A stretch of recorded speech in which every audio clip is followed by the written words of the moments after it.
wonderful good afternoon. I'm so happy to be here and be sharing my experience about project politics and how I detangle these topics. I hope you have a cup of coffee, or maybe you're taking lunch, or take a couple of minutes. This is going to be a webinar somewhere around 30 to 35, maybe 40 minutes. Who am I?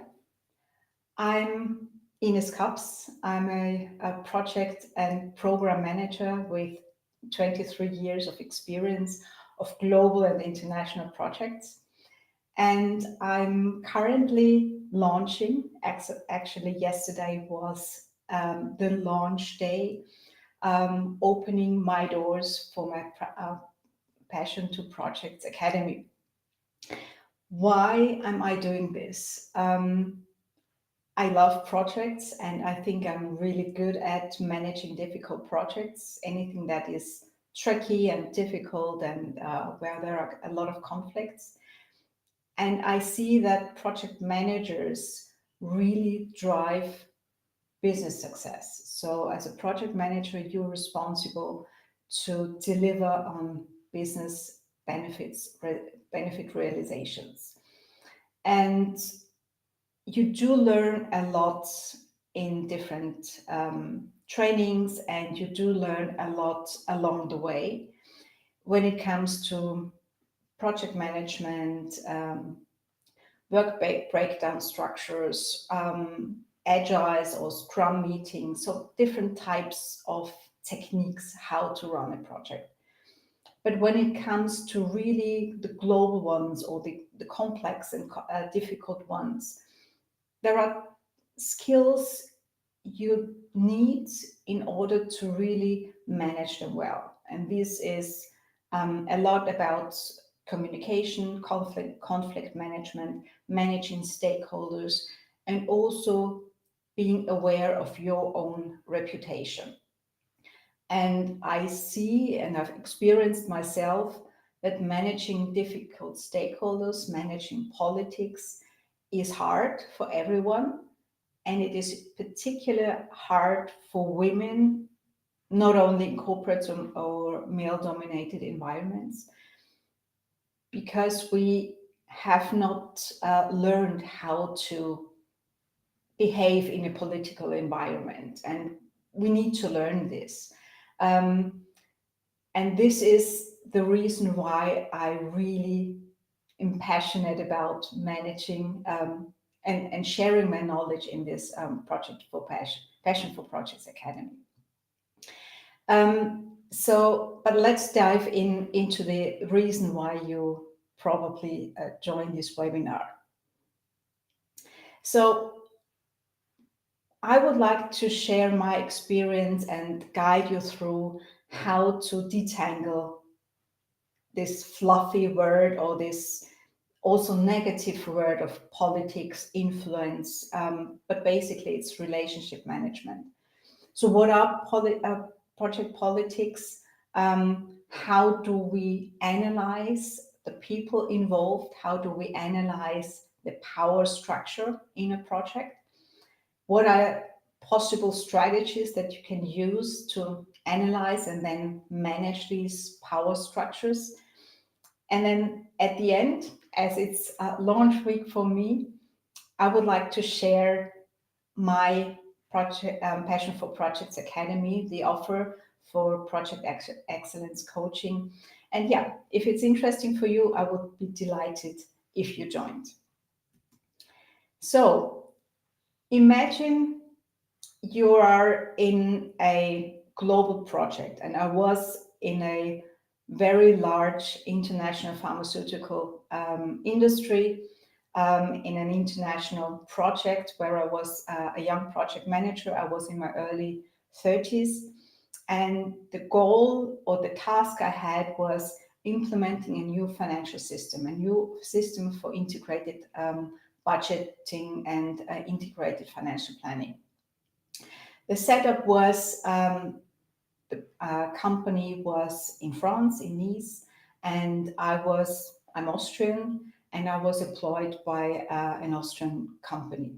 So the first element was already you have two cultures. You have the Austrian culture, you have the French culture, and they do work differently. The setup was that the head of IT, the CIO, really wanted to have this new IT system, this new financial planning system. The difficulty I faced was that the CFO, the head of finance, did not want to have this system. So I was engaged by the IT person who wanted to push this IT system against the core users, against the finance team. And I was really struggling to understand how to behave in this situation and understand how to navigate or where to find help. And I communicated this with my bosses, and I've communicated this with different people.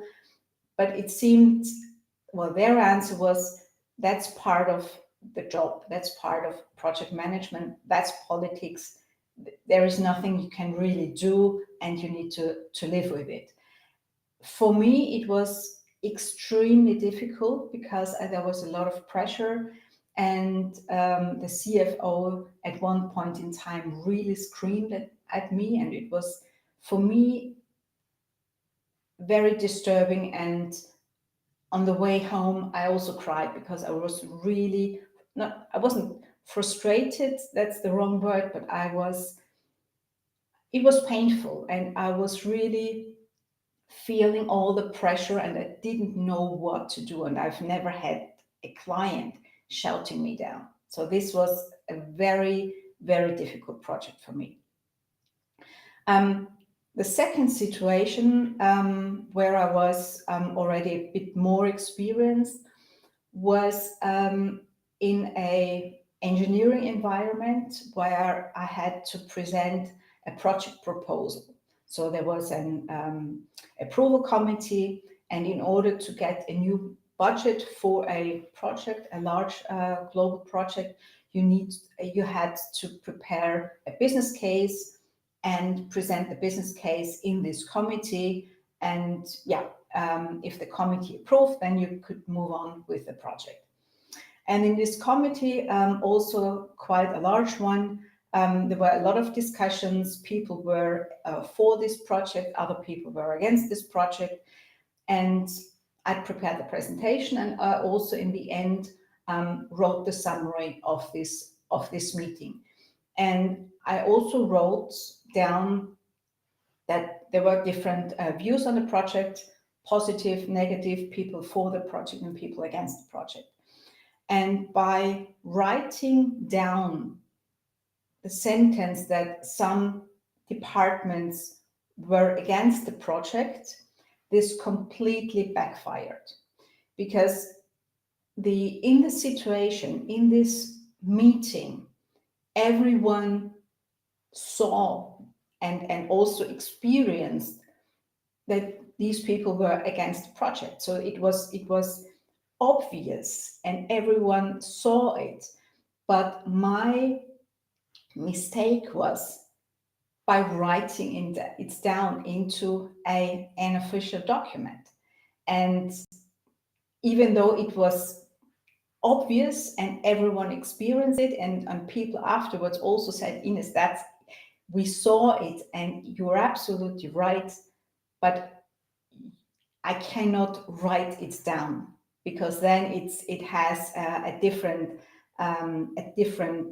effect on the whole project. We still got through it, and we still got the budget, but I really had to maneuver a lot and calm the heat in this situation, because I just was describing the situation, and it was not the good way to writing it down. And I was not let's say experienced enough to really Also maybe write it down in a more nuanced, not hiding, but in a more diplomatic way. And I was, yeah, just stating the topics. And the third situation, it was also a follow-up or it was part of this project, but later on during the rollout, I had built a very good relationship with one of the key business unit heads. And the reason why I was able to build this good relationship, and he was leading one of the largest and most profitable business units, was I was on a regular basis on site. So he saw me, and I also took the chance when I saw him somewhere at the coffee machine to just have a very short conversation and giving him a brief update on the project. And by approaching him and really not only telling him later if there were any difficulties, but also always upfront what's happening, what are we doing, where I might find some difficulties. And I've also reached out to this person to really help me and understand the different situations. And by establishing this relationship with this person, I really had an ally, a very powerful ally who helped me on during this project. So these are three situations where, yeah, two very, for me, very tough ones, and one a positive one, where you see it office politics and project politics happen, and depending how you react and how you read the situation, you can really then move on and guide and lead your project through these situations. So what is project politics, or what is politics? Politics, office politics, project politics always, or often, let's put it that way, often has a very negative tonation. It's like, I don't want politics. I don't want to engage in politics. It's so difficult. And it is, yes, it is sometimes difficult. But the point is, it always happens. So whether you like it or not is irrelevant, because it happens. And politics, power, influence are terminologies of a situation. And per se, a power, politics, and influence is neither negative nor positive. It's how we use the influence, how we use our power, and how we use politics that makes it good or bad. And you, as a project manager, you as an employee, you do have power, you do have influence, and you are part of politics. And depending on the level of power, on the level of influence, you have possibilities to manage, to lead. Leadership is also managing power, managing influence, and managing politics. And there are no projects without politics. It always happens. And it happens also everywhere. So as soon as we have two people in the room, there are relationships, there is influence, there is power. So it is a human, it's a human setup. And if you think of, let's say, your family situation, when you have kids, smaller kids, or also teenagers, you may have experienced situation where your kids say, "Yeah, but Daddy allowed me to watch this TV, allowed me to watch this movie," or my grandma allowed me to eat ice cream before dinner, and or mommy allowed me this and daddy allowed me that. So these kids are using their influence, their power to get their goals ahead. They want to achieve something. They want their ice cream. They want the TV, the mobile phone, whatever. So they really try all those tricks and touching the parents on different levels. That is actually politics. So it happens, and we are here to really understand how can we manage it in a confident way. Um, what are the consequences if you do not manage politics, project politics, and if you get it, or you get managed or you get driven. So basically, all other stakeholders are playing with you, and you as a project manager don't take the lead for your project. Um, Sometimes it can lead to delays because you have resistance to change something. That's also part of, you can say, part of politics. If someone doesn't want to change, and or they don't want to provide you with resources for testing or whatever, so it may lead to delay. Delays are usually very costly, and they also are expensive, not only in terms of costs but also in terms of frustration, because it's you who probably is frustrated. There are other people who are also frustrated, so it's something that can have negative consequences on the project. And depending on your influence and how you can manage and lead the project through, let's say, through a storm, it can also lead to that the business benefits, the reasons why you wanted to do the project or why the company wanted to do the project, that those business benefits are not realized. So it's very important for you as a project manager not only to have project plan, the setup, the check-ins, the quality, the documentation, all the, let's say, tactical things in place, but you also need to have the relationships, the stakeholder management, and that's basically when you manage in politics, you manage in stakeholders, and that is something absolutely crucial to lead a project successfully. So how do you do the stakeholder or the detangling of project politics?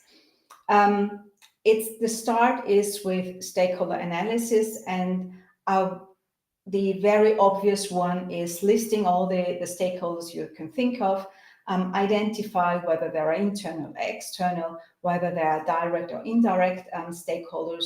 So internal stakeholders are the ones within the firm. External stakeholders are outside the firm.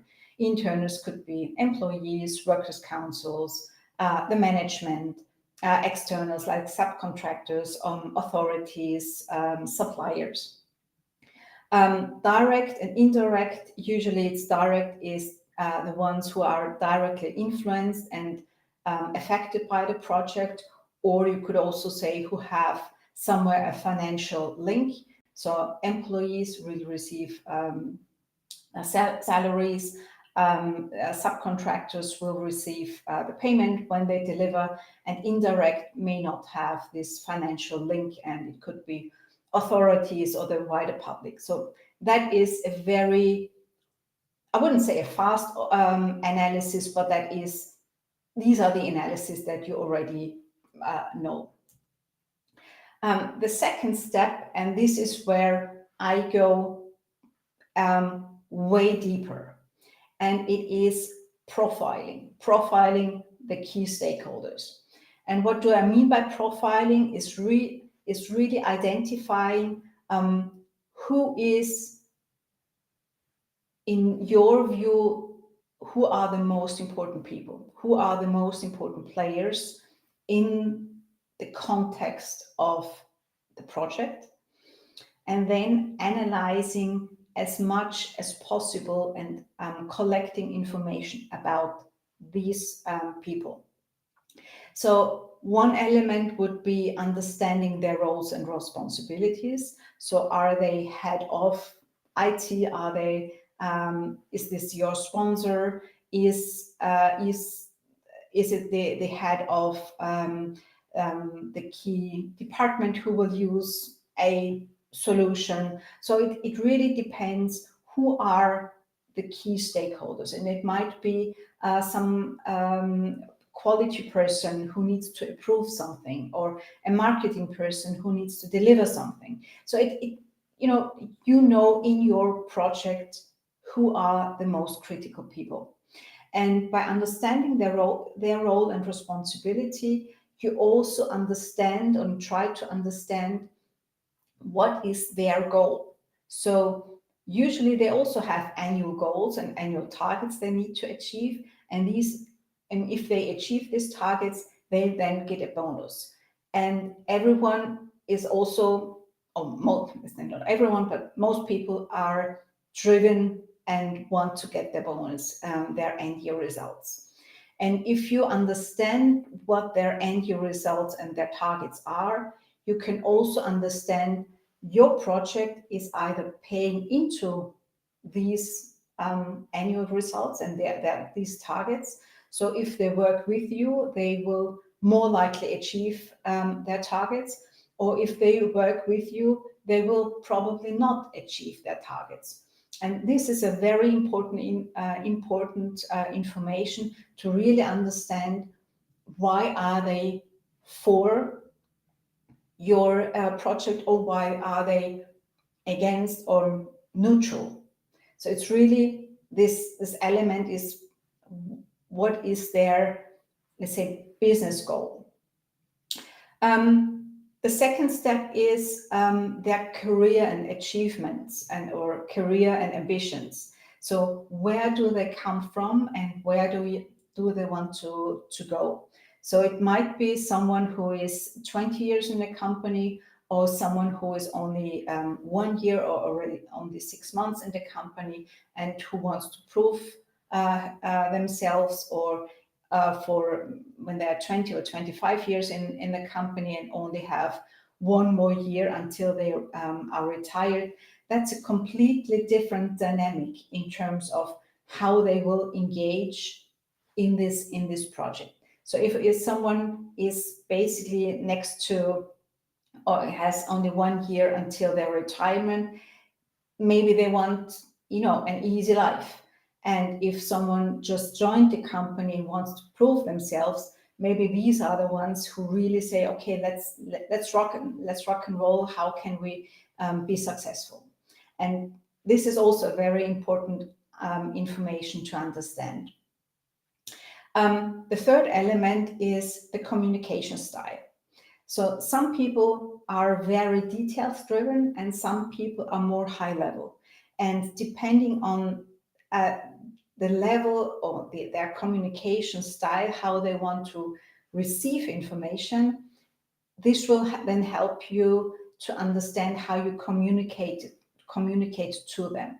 So if someone is very detailed and figures figures and facts driven, and you're coming with the overall vision and very high level goals and projects and milestones, and they actually want to know the nitty-gritty details, this is not going to match. So this is something also to help you to understand how you are going to communicate with these people.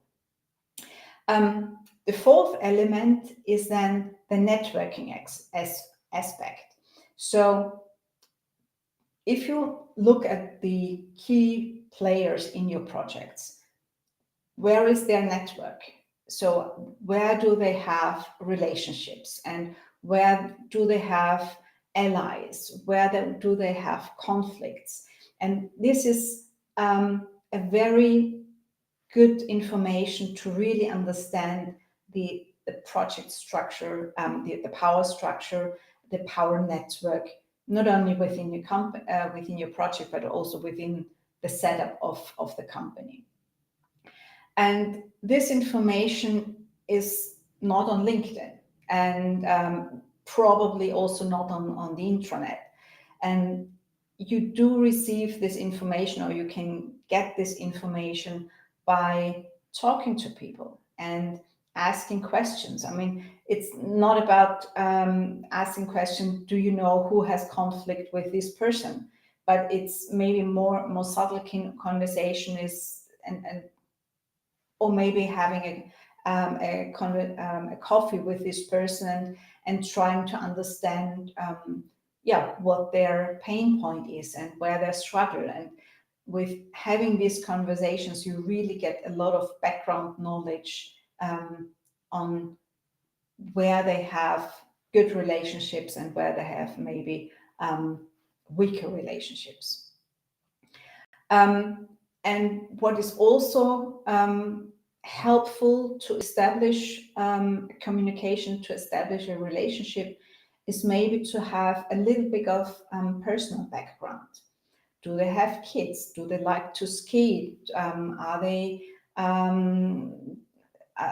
do they like to bike, or are they sportive, or do they like to cook? So a little bit of personal background, and some of these information are public, let's say more or less publicly available. If you look on their LinkedIn or Instagram, or on their social profiles, or just by asking questions about their last weekend.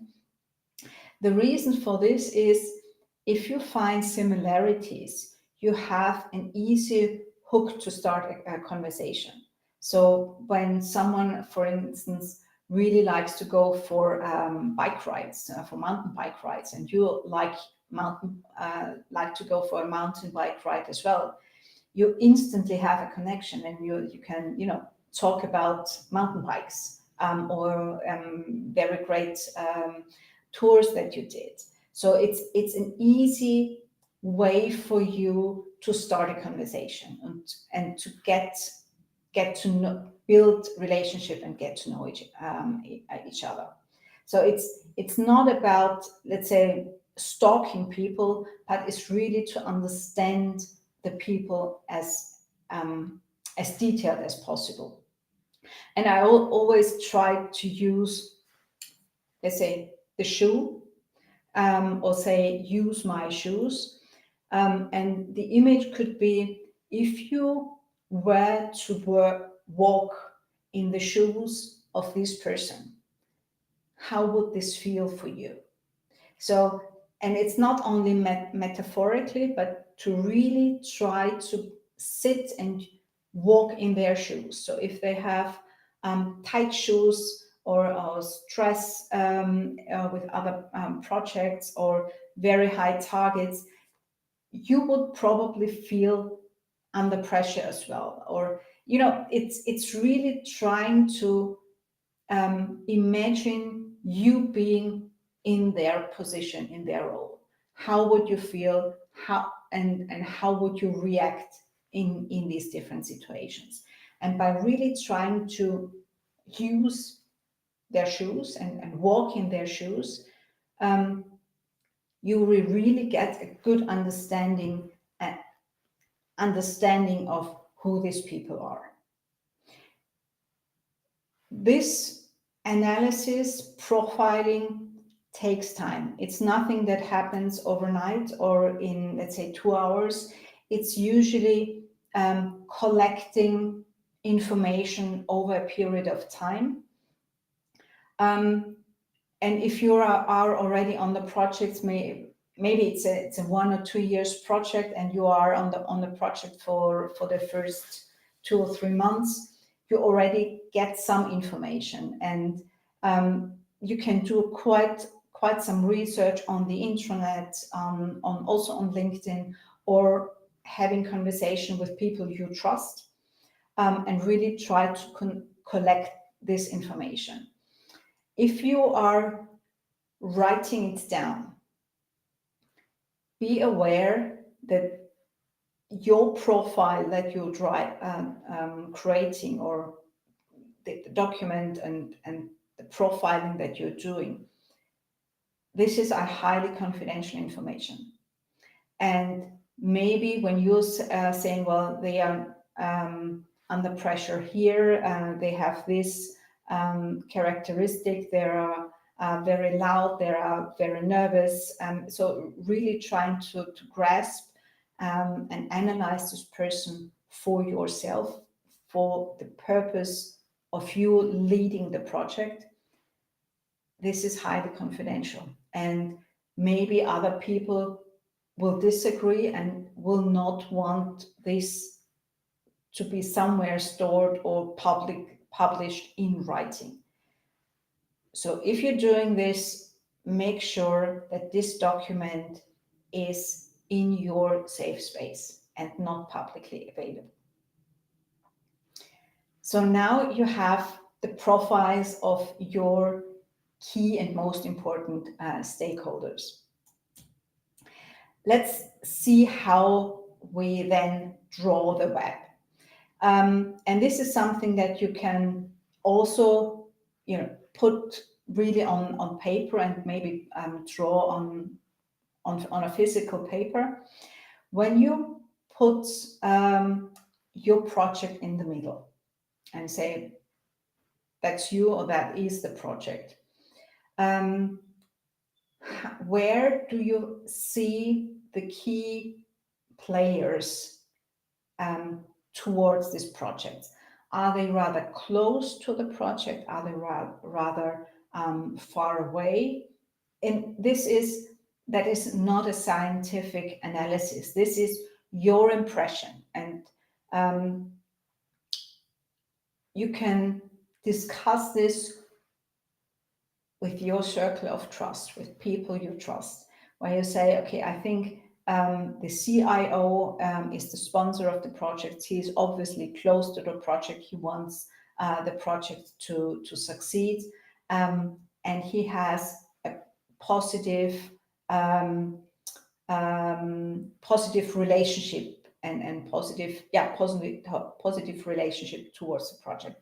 And that's where I put a green circle around the people on the slide, where I said for this purpose, they are positive towards the project.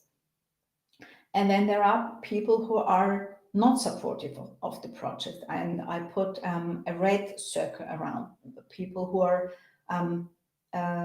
not supporting the project. And there might be people who are neutral.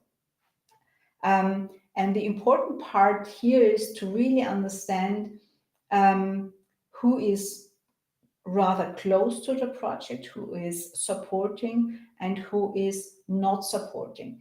And where are the relationships between these people? So in the example what I have drawn, you see that there is a person with a red circle that is not supporting the project, but I have another person on the right who is positive and supporting the project, maybe not as engaged because it's not affecting the person, but she has a good relationship with the person who is against the project. So you could build allies and say, can you please help me manage the person? Can you help me understand what's the problem? So it's really a good way to understand what is the power structure, what is the power network in the sense of your project, and where do you have allies, and where can you actually use the allies to support you and to lead your project. And usually this document is also rather confidential, because the people, let's say in red, like you remember the second situation where I had where I had written down in that one person in this project approval process was against the project. I had written it down and it completely backfired. So this is really sensitive, and officially writing down as a project manager, I know that there are people against this project. Might be a good idea in some situations, but you really need to maybe check in with your sponsor or check in with other people. What is the consequence if you're doing and if you're stating this element? And it could very well be a situation where you say there are people not supporting the project. It's extremely important for the rollout to follow on, that you need to escalate to top management and say, listen, if these people don't support, we will not make it to the finish line. So you really need to support the project. You need to support me as a project leader. So it depends on the situation, but usually this is a rather sensitive information. So what are the strategies that you can use once you have laid out the power structure and did your profiling? These approaches will help you build trust because you know how to communicate with the key players.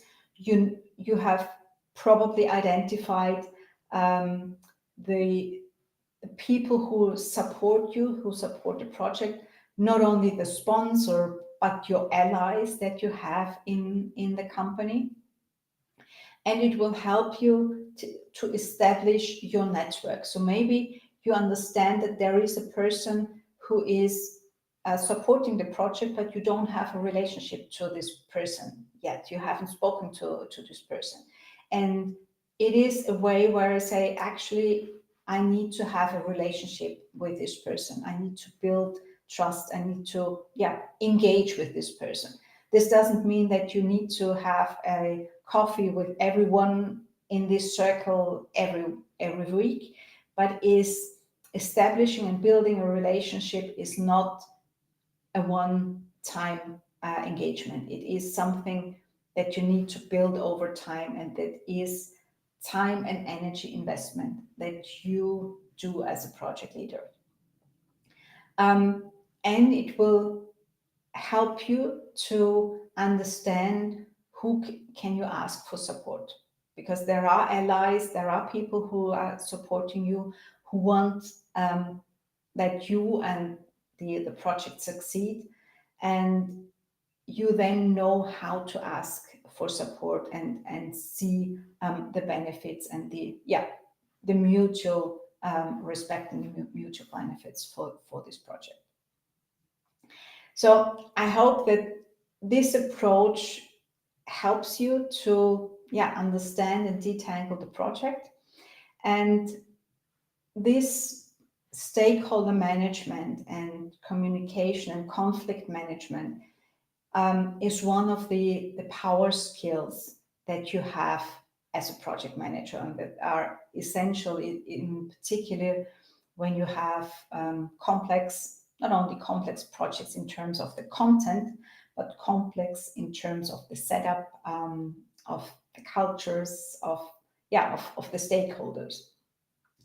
And the project management academy that I'm building, the project excellence coaching that I'm setting up and that is going live currently, is for me really the dream and the vision to have and build a safe space for women who are in this project situation, whether they are project managers, product owners, PMOs, women in these project situations, a safe space where you can ask questions and where you say, well, I have no clue how I should approach this. I have no clue how I can make myself heard, how I can make myself visible, um, how I can make, yeah, be visible without being arrogant. So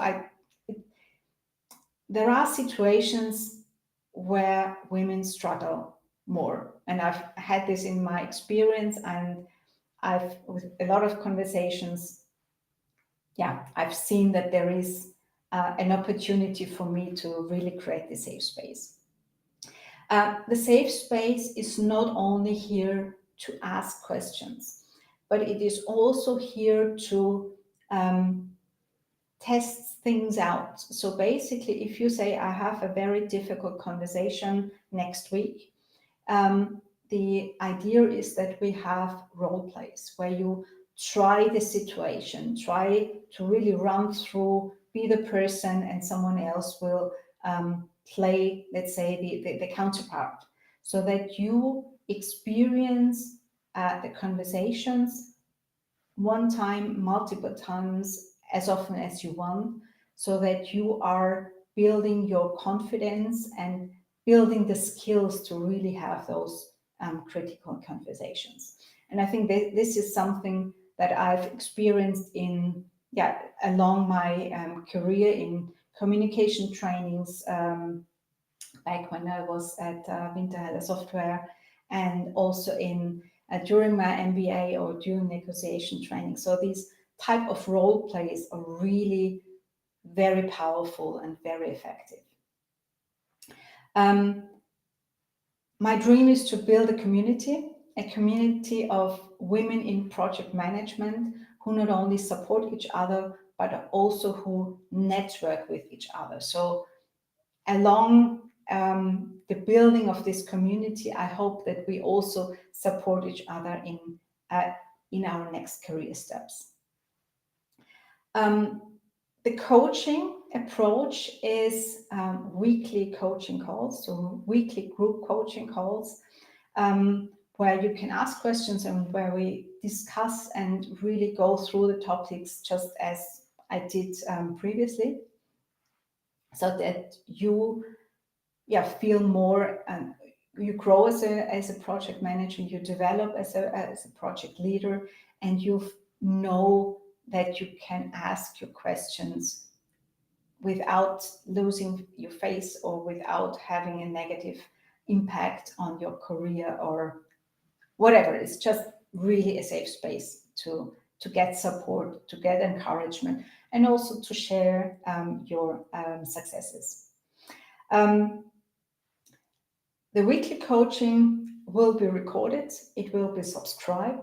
So even though you may not make every week, you may not make it to every single coaching call, you will always have the transcript, the recording, and the, let's say, the key takeaways of this coaching call. So you will never lose out if you at one point in time are on vacation or traveling or whatever. Life happens and you don't lose out.